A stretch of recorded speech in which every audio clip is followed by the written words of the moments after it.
ನಾನು ಇವತ್ತು ತೀರ್ಮಾನ ಮಾಡಿದ್ದೀನಿ. ಸೊ ಒಟ್ಟಾರೆಯಾಗಿ ರಾಜ್ಯ ಸರ್ಕಾರದಿಂದ ಹೆಚ್ಚುವರಿಯಾಗಿ ಕುಷ್ಕಿ ಬೆಳೆಗೆ 8,500 ರೂಪಾಯಿ, ನೀರಾವರಿ ಜಮೀನಿಗೆ 8,500 ರೂಪಾಯಿ, ಮತ್ತೆ ಬಹುವಾರ್ಷಿಕ ಬೆಳೆಗಳು ಪೆರಿನಿಯಲ್ ಕ್ರಾಪ್ಸ್ ಅವಕ್ಕೆ 8,500 ರೂಪಾಯಿ. ಅಂದರೆ ಒಂದು ಹೆಕ್ಟೇರಿಗೆ ರೈತರಿಗೆ ಕುಷ್ಕಿ ಬೆಳೆಗೆ 17,000 ರೂಪಾಯಿ ಸಿಗುತ್ತೆ. ಒಟ್ಟಾರೆಯಾಗಿ ನೀರಾವರಿ ಜಮೀನಿಗೆ 25,500 ರೂಪಾಯಿ ಸಿಗುತ್ತೆ. ಮತ್ತು ಪೆರಿನಿಯಲ್ ಕ್ರಾಪ್ಸ್ಗೆ 31,000 ರೂಪಾಯಿ ಸಿಗುತ್ತೆ. ಇದನ್ನು ಇವತ್ತು ತೀರ್ಮಾನ ಮಾಡಿ ಘೋಷಣೆ ಮಾಡ್ತಾ ಇದ್ದೀವಿ. ಸರ್ಕಾರ ಇದನ್ನು ಹೆಚ್ಚುವರಿಯಾಗಿ ಕೊಡಬೇಕು ಅಂತೇಳಿ.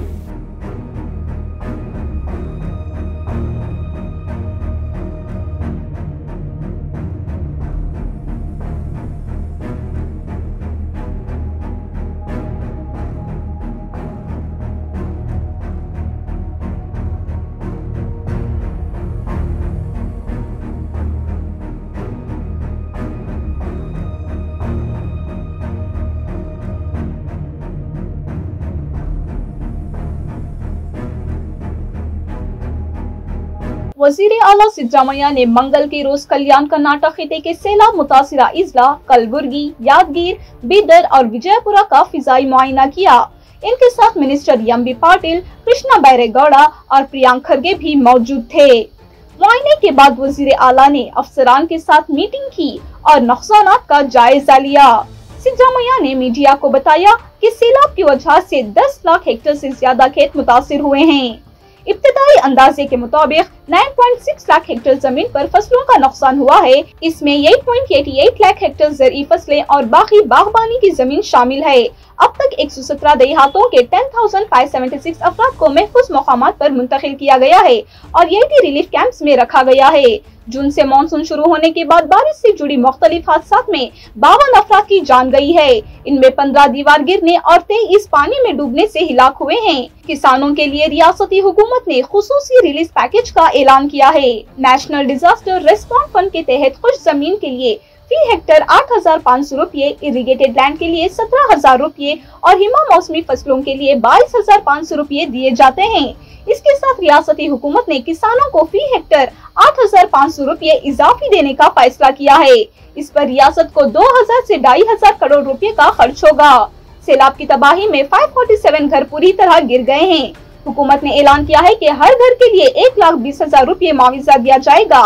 अब तक 23 करोड़ 12 लाख रुपए इन मुतासिर खानदानों को दिए जा चुके हैं। वजीर आला सिद्धारमैया ने कहा कि ये आफत माहौलियाती तब्दीली की वजह से आई है। शुमाली कर्नाटक में रिकॉर्ड बारिश हुई और महाराष्ट्र के डैमों से पानी छोड़ा गया, जिससे ये सूरत हाल बनी। इन्होंने यकीन दिलाया कि तमाम मुतासिरा खानदानों को जल्द से जल्द राहत पहुंचाई जाएगी। मुख्यವಾಗಿ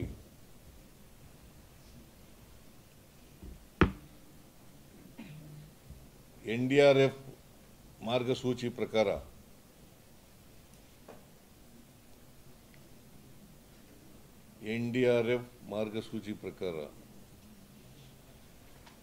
ಖುಷ್ಕಿ ಜಮೀನಿಗೆ 8,500 ರೂಪಾಯಿ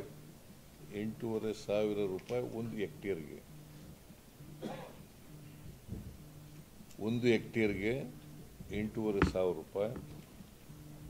ನೀರಾವರಿ ಜಮೀನಿಗೆ 1 ಹೆಕ್ಟೇರ್ಗೆ 17,000 ರೂಪಾಯಿ. ಪೆರಿನಿಯಲ್ ಕ್ರಾಪ್ಸ್ ಅವಕ್ಕೆ 22,500 ರೂಪಾಯಿ. 22,500 ರೂಪಾಯಿ. ಈಗಾಗಲೇ ನಾನು ರೆವಿನ್ಯೂ ಮಂತ್ರಿ ಅವರಿಗೆ ಸೂಚನೆ ಕೊಟ್ಟಿದ್ದೀನಿ. ಜಂಟಿ ಸರ್ವೆ ಆದ ತಕ್ಷಣನೇ ಕೂಡಲೇ ಅದನ್ನೆಲ್ಲ ಬಿಡುಗಡೆ ಮಾಡಬೇಕು ಅಂತೇಳಿ. ರೈತರಿಗೆ ಯಾರು ಬೆಳೆ ಹಾನಿಯಾಗಿದೆ ಆ ಎಲ್ಲ ರೈತರಿಗೆ ಕೊಡಬೇಕು ಅಂತ ಹೇಳಿದ್ದೀನಿ. ನಾನು ಇವತ್ತು ತೀರ್ಮಾನ ಮಾಡಿದ್ದೀನಿ, ಹೆಚ್ಚುವರಿಯಾಗಿ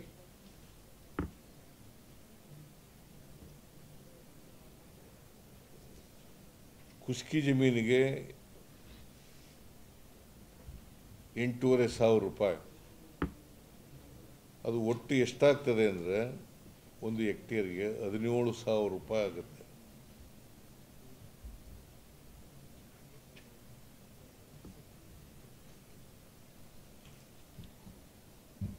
ನೀರಾವರಿ ಜಮೀನಿಗೆ 17,000 ರೂಪಾಯಿ ಪ್ಲಸ್ ಸರ್ಕಾರದಿಂದ ಹೆಚ್ಚುವರಿಯಾಗಿ 8,500 ರೂಪಾಯಿ, 22,500 ರೂಪಾಯಿ ಒಂದು ಹೆಕ್ಟೇರ್ಗೆ. 25,500 ರೂಪಾಯಿ. 17 ಪ್ಲಸ್ 8,500 ಅದು 25,500 ರೂಪಾಯಿ. 25,500 ನೀರಾವರಿಗೆ. ಆಮೇಲೆ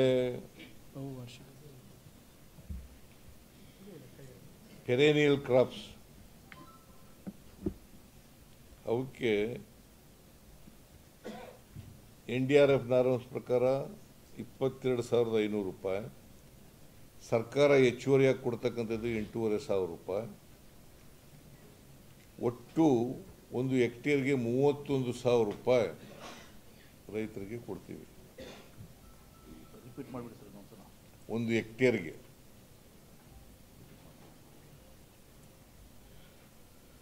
ಸೊ ಒಟ್ಟಾರೆಯಾಗಿ ರಾಜ್ಯ ಸರ್ಕಾರದಿಂದ ಹೆಚ್ಚುವರಿಯಾಗಿ ಕುಷ್ಕಿ ಬೆಳೆಗೆ 8,500 ರೂಪಾಯಿ, ನೀರಾವರಿ ಜಮೀನಿಗೆ 8,500 ರೂಪಾಯಿ, ಮತ್ತು ಬಹುವಾರ್ಷಿಕ ಬೆಳೆಗಳು ಪೆರೇನಿಯಲ್ ಕ್ರಾಪ್ಸ್ ಅವಕ್ಕೆ 8,500 ರೂಪಾಯಿ.